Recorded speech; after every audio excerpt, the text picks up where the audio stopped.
Hello बच्चों, नमस्कार। बच्चों, आज मैं आपके लिए लेकर आई हूँ कक्षा 5 का गणित का मॉडल पेपर, जिसके पूर्णांक है हमारे 80 और समय है 2.5 घंटे।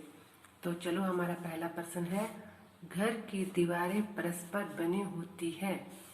तो घर की दीवारें सीधी होती हैं, तो यानी कि समकोण। तो हम उत्तर में लिख देंगे समकोण।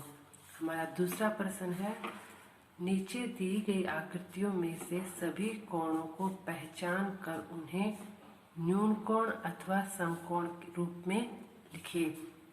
हमें नीचे दो आकृति दे रखी है, आकृति पहली और आकृति दूसरी। तो पहले आकृति में हमें देखना है न्यून कोण कौन कौन सा है और समकोण कौन कौन सा है। तो इस आकृति में जो ए है हमारा, ये क्या है? न्यून कोण। और सी भी क्या है? न्यून कोण। न्यून कोण वह कोण होता है जो 90 डिग्री यानी कि समकोण से कम होता है। तो इसमें न्यून कोण हो गया हमारा कोण ए और कोण सी। अब आती है बी। बी कौन सा हमारा? सीधी रेखा है इसकी, इधर से भी सीधी, तो ये हमारा हो गया समकोण। कोण बी हमारा, बी हो गया समकोण। अब ये दूसरी आकृति देखिए, इसमें हमें क्या दे रखा है? न्यून कोण बताना है और समकोण बताना है। तो न्यून कोण हमारे हो गए यहाँ से P और यहाँ से ये R। तो हम यहाँ से लिख देंगे कोण P और कोण R। और S है वो अधिक कोण हो गया। ये Q क्या है हमारा? समकोण। आगे हमारा क्वेश्चन है तीसरा। हमें दे रखा है 89,599 तथा 98,599 में बड़ी संख्या है। तो हमें ऑप्शन में 4 दे रखे हैं, पर हमें इन दोनों में से ही बताना है कि दोनों में से बड़ी संख्या कौन सी है। तो हमें पता है कि 98,599 बड़ी संख्या है। तो हमारा ऑप्शन में ये दे रखा है 98,599 सै पे। तो हम यहाँ पे लिख देंगे सै। आगे हमारा प्रश्न है, नीचे दिए गए कथनों में से सही या गलत होने की जांच कीजिए और प्रत्येक प्रश्न के सामने दिए गए बॉक्स में सही या गलत लिखिए। तो हमारा पहला है 48,502 को अंकों में लिखेंगे 48,502। तो ऐसे ही लिखेंगे 48,502 को। तो ये हमारा आ गया सत्य। दूसरा है विस्तारित रूप 10,000 जमा 800 जमा 70 जमा 3 को लिखेंगे, ये सही है या गलत? तो यहाँ हम करके देख लेते हैं। हमें दे रखा है 10,000 800 70 और 3। जब इन जोड़ेंगे हम तो 3 7 8 0 1, ये ऐसे होना चाहिए। लेकिन यहाँ पे दे रखा है 18,1873। तो ये हमारा क्या हो गया? गलत। आगे है संख्या दे रखी है हमें 4009 को शब्दों में 4,900 पढ़ते हैं। तो इसको हम 4,900 थोड़े पढ़ेंगे, इसको हम पढ़ेंगे 40,009। तो ये भी कौन सा हुआ हमारा? गलत। आगे है पांचवा। नीचे दिए गए चित्र में छायांकित भाग का भिन्न एवं दशमलव रूप लिखिए। तो भिन्न रूप होगा, पहले कुल भाग कितने हैं? 1 2 3 4 5। बटे में हमारा आता है कुल भाग 5। छायांकित कितने हैं? 1 और 2। तो इसका भिन्न हो गया 2/5। दूसरा है दशमलव रूप लिखना है इसको। तो जो 2/5 है, इसको दशमलव कैसे लिखेंगे हम लोग? ये हमारा है 2/5। इसको दशमलव बनाने के लिए 5 को किससे गुना करें कि इकाई का अंक शून्य आ जाए? तो हम इसको 2 से कर देते हैं गुना और 2 से इसको कर देते हैं भाग। तो ये आएगा 4/10। और 4/10 को हम लिख सकते हैं 0.40। तो इसको हम लिख देंगे 0.4। तो हमारा आगे का क्वेश्चन है छठा। 6 लीटर दूध को 12 बच्चों को बराबर बराबर पिलाया, बताओ हर एक बच्चे ने कितना लीटर दूध पिया। तो हम यहाँ से निकाल सकते हैं 6 लीटर बच्चे को 12 में बांटना है, बच्चों में बांटना है, तो एक बच्चे का कितना है, एक बच्चे ने पिया, हर एक बच्चे ने यानी हर एक बच्चे ने कितना दूध पिया। तो 6 लीटर दूध को 12 बच्चों में बांटो, तो बताओ हर एक बच्चे ने, तो हर एक बच्चे के लिए हम लोग 6 लीटर दूध को बांट देंगे 12 से, यानी इसको हम लिख सकते हैं 6/12। तो 6 का 6, 6 दूनी 12, यह आ गया 1/2। तो हम कह सकते हैं हर एक बच्चे ने दूध पिया आधा लीटर, 1/2 यानी आधा लीटर। आगे है हमारा एक कमीज बनाने के लिए 2 सही 1/2 मीटर यानी कि 2.5 मीटर कपड़े की आवश्यकता होती है। तो ऐसे ही 2 कमीज बनाने के लिए कुल कितने मीटर कपड़े की आवश्यकता होगी। तो हमें दे रखा है एक कमीज बनाने के लिए कितना मीटर कपड़ा चाहिए, 2.5 मीटर। तो 2.5 मीटर को हम लिख सकते हैं, इनको दोनों को गुणा करेंगे, 2 दूनी 4 और एक वाला जोड़ देंगे, तो ये बन जाएगा 5/2 मीटर। तो हमें पूछा है 2 कमीज बनाने हैं ऐसे ही, तो यहाँ से इसीलिए 2 कमीज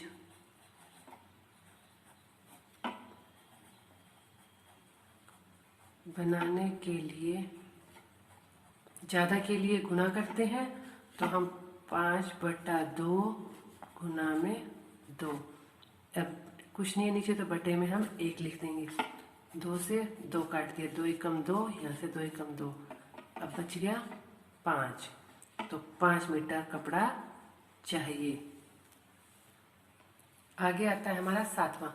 8 का परम मित्र अंक कहलाता है। 8 का परम मित्र अंक कितना होता है, 2।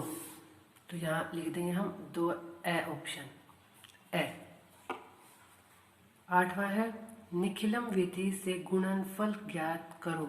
हमें 14 गुणा 13 को निखिलम विधि से गुणा करना है। तो हम सबसे पहले यहाँ लिख लेंगे संख्या और इस तरफ लिखते हैं विचलन। इसमें 2 अंक है, इकाई दहाई ये 2 अंक है, तो हम इनका आधार कितना मानेंगे, 10। आधार कितना मान के चलेंगे, 10। तो संख्या कौन कौन सी हमारी, एक तो है 14, एक है 13। विचलन यानी 14 और 10 में 14 है ये संख्या, ये है 10 से कितने ज़्यादा है कितने कम, तो 4 ज़्यादा है, तो ज़्यादा है तो हमने लगा दिया प्लस, और कितने ज़्यादा है 4। अब 13 संख्या है, 13 इस आधार 10 आधार से ज़्यादा है या कम, ज़्यादा, तो हमने लगाया प्लस, कितना ज़्यादा है 3। अब हम इसको हल करते हैं, कैसे करेंगे, सबसे पहले हम लोग ऐसे तिरछी लाइन खींच लेते हैं, विचलन को गुना करेंगे, 4 तिया 12। अब इन दोनों को हल कर लेंगे, चाहे इन दोनों को कर लो। 13 जमा 4 कितने होते हैं, 17, और 14 जमा 3 भी कितने होते हैं, 17। तो हम यहाँ पे लिख देंगे 14 जमा 3, हमने इनको ले लिया, तो यहाँ पे बन गया 17 और यहाँ पे बन गया 12। अब आधार है 10, तो आधार में शून्य कितनी है हमारी, 1। शून्य 1 है, तो हमारा ये इस साइड दाहिनी तरफ है, हमारे 1 ही अंक होना चाहिए, तो इस 1 को उठा के हम इस साइड ले जाएंगे और इसके जमा में कर देंगे, तो 17 जमा 1 ये तो हो जाएगा 18, और इस तरफ बच जाएगा 2, तो हमारा उत्तर आ जाएगा 182। आगे है हमारा 9वां प्रश्न। एक ड्रम में 220 लीटर तेल आता है, तो ऐसे 340 ड्रम में कितने लीटर तेल आएगा ज्ञात कीजिए। तो यहाँ से हम लिख सकते हैं एक ड्रम में तेल आता है, कितना आता है 220 लीटर। तो ऐसे हमें 340 ड्रम में, इसीलिए 340 ड्रम में तेल कितना आएगा, ये तेल आएगा, तो ज़्यादा है तो हम 220 गुणा 340 करेंगे। तो इनको हल करेंगे, 220 गुणा 340 को गुणा कर लेते हैं। पहले 0 से गुणा करेंगे, 0 0 0। अब हम गुणा करेंगे 4 से, फिर 0, 4 दूनी 8, 4 दूनी 8, फिर यहाँ से 2 अंक छोड़ दिए हमने, 3 0 जा 0, 3 दूनी 6, 3 दूनी 6। अब इसको जोड़ देंगे, 0 0 8, 8 अच्छे 14, हासिल 1, 6 1 7। तो ये हमारा कितना आ जाएगा, इतना 74,800 लीटर तेल आएगा। आगे हमारा 27 बसों में 702 व्यक्ति बैठते हैं, तो बताइए एक बस में कितने व्यक्ति बैठेंगे। तो बच्चों हमें अगर ज़्यादा का दे रखा है, एक का निकालना है, तो हम क्या करेंगे, भाग करेंगे। अगर कम का दे रखा है और ज़्यादा का निकालना है तो उसमें होगी गुना। तो हमें दे रखा है 27 बसों में बैठते हैं, कितने बैठते हैं 702 व्यक्ति। तो एक बस में निकालना है, एक बस के लिए, तो एक बस में बैठेंगे 702 बटे में 12, सॉरी 12 नहीं, ये हमारा 27, ये है 27। तो 27 से भाग देंगे हम 702 को, तो यहाँ से 702 अंदर लिखा और 27 हमने बाहर लिखा। हम लोग इसको भाग करेंगे, तो यहाँ से 27 दूनी 54, तो इसको हम घटाएंगे तो यहाँ पे आ जाएगा 6, और 6 में से 5 गया 1, ऊपर से उतारा हमने 2, 162, और 27 छिक्के कितना होता है 162, यानी एक बस में बैठेंगे 26 व्यक्ति। तो यहाँ हम लिख सकते हैं एक बस में 26 व्यक्ति बैठेंगे।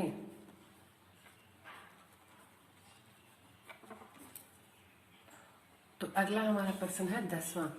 दूध की 2 कैनों में क्रमशः 18 व 24 लीटर दूध भरा है। बड़े से बड़े बर्तन की माप क्या होगी जिससे दोनों कैनों को पूरा पूरा मापा जा सके।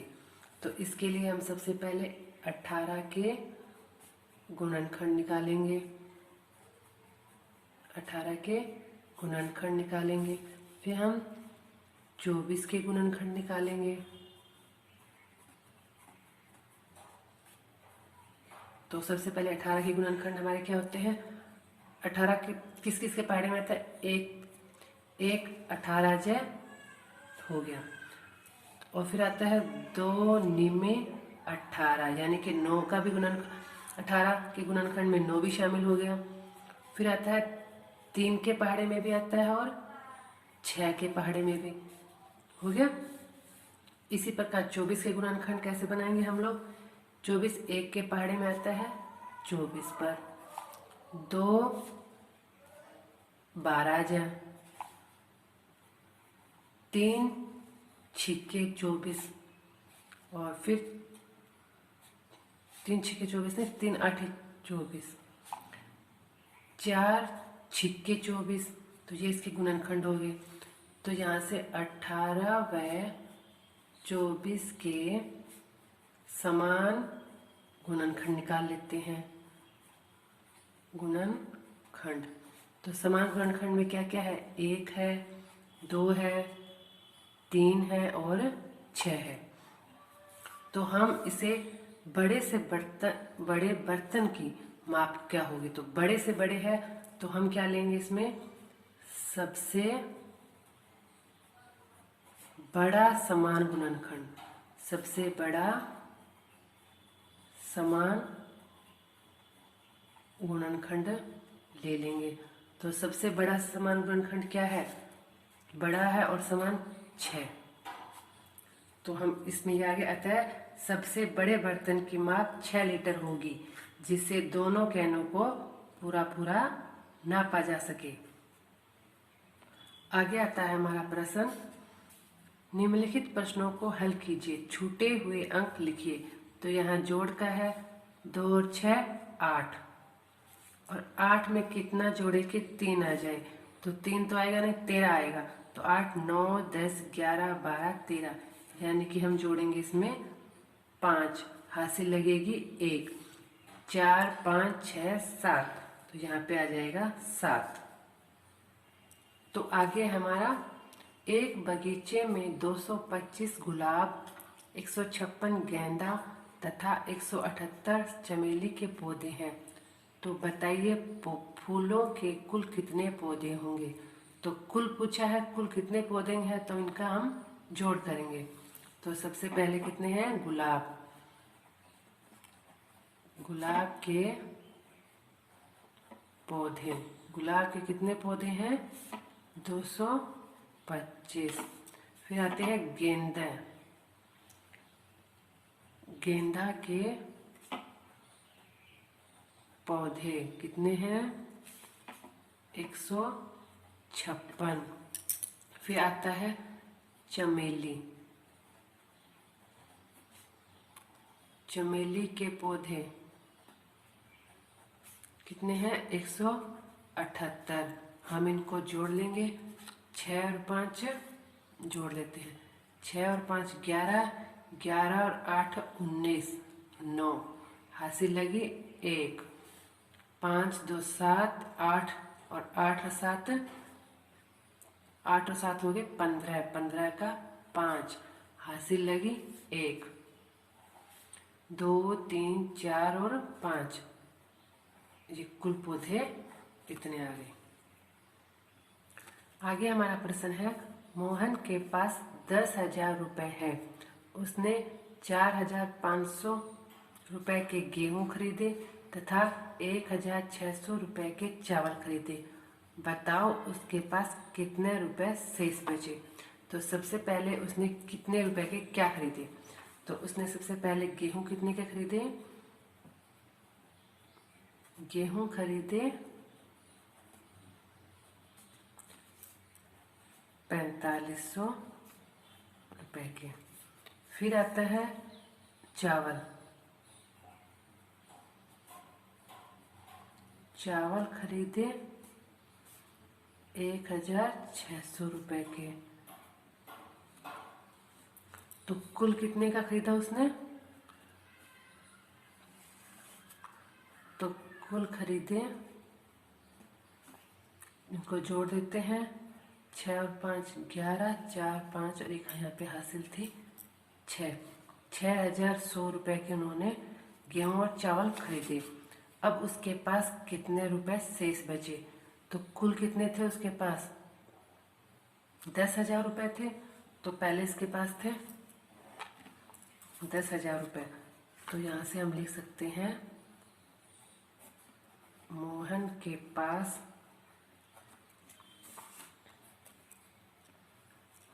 पास रुपए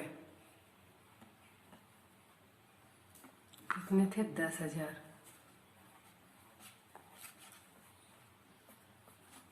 तो अनाज खरीदा,